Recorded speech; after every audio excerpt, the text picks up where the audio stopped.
हरिओम। हरिओम। श्री राम रामाय नमः। देखिए सज्जनों, आज एक कलयुग में सबसे इस कलयुग को तरने का, पार होने का सबसे सुंदर उपाय है कि हरिप्रिया, जिसे हम तुलसी कहते हैं। तो तुलसी आजकल हर घर में, हर परिवार में, हर सब पाई जाती है।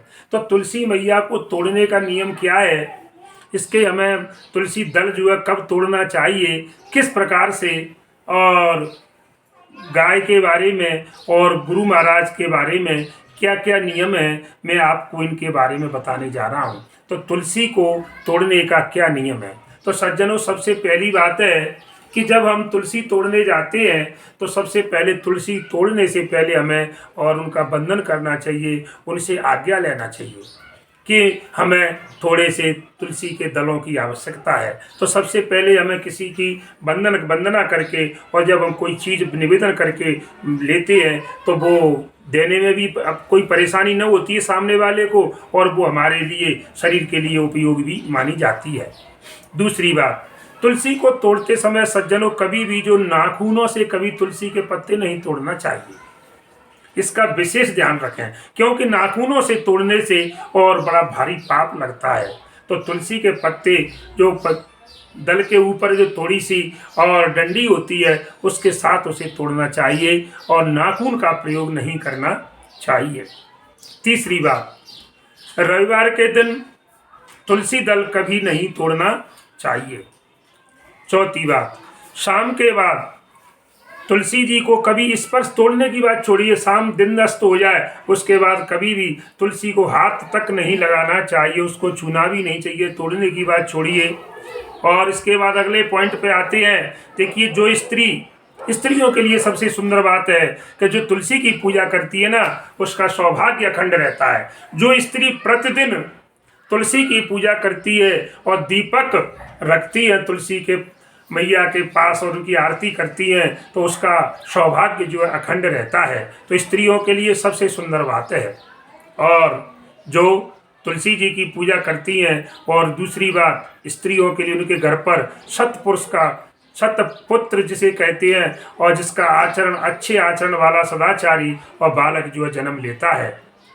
शायद क्योंकि अब एक कारण बताया मैंने आपको अभी कि शाम के समय हमें तुलसी क्यों नहीं तोड़ना चाहिए, तो उसके बारे में बताना चाहता हूँ कि शाम के समय देखिए तुलसी महारानी जो है और लीला करने के लिए जाती हैं बिहारी जी के। तो देखिए, ठाकुर जी के पास लीला करने के लिए जाती हैं, तो उस समय उनको छेड़ना, उनको तोड़ना, ये बहुत ही अपराध और पाप कर्म माना जाता है। क्योंकि तुलसी कोई साधारण वृक्ष नहीं है। तुलसी को मनुष्य साधारण वृक्ष समझते हैं, जैसे वृंदावन कहते हैं, साहब वृंदा का वन है, तो तुलसी साधारण नहीं है। वृंदावन में ही क्यों नाम पड़ा है, और अन्यथा और जगह क्यों नहीं है तुलसी के पेड़ इतने, क्योंकि ये तुलसी कोई साधारण वृक्ष न होते हुए सज्जनों, आप इस पर बिल्कुल 100% सत्य मानते हुए साक्षात राधा रानी का अवतार है।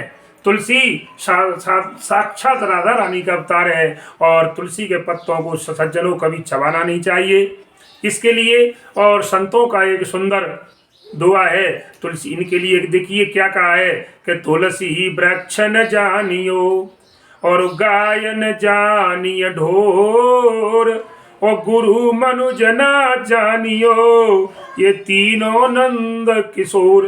देखिए सज्जनों, कितना सुंदर एक दुआ लिखा है कि तुलसी वृक्ष न जानियो, तुलसी को हमें साधारण वृक्ष नहीं समझना चाहिए, क्योंकि बताया ये साक्षात राधा रानी का अवतार है। और गौ माता को हमें ढोर माने पशु नहीं समझना चाहिए अन्य पशुओं की तरह, ये स्वयं लक्ष्मी का अवतार है। और गुरु मनुज न जानिए, गुरु को एक साधारण मानव की उपमा, क्यों कि गुरु गोविंद दो कड़े काके लागू पाए, और भले आरी गुरु आपकी गोविंद दियो, गोविंद से मिलाने वाला गुरु होता है।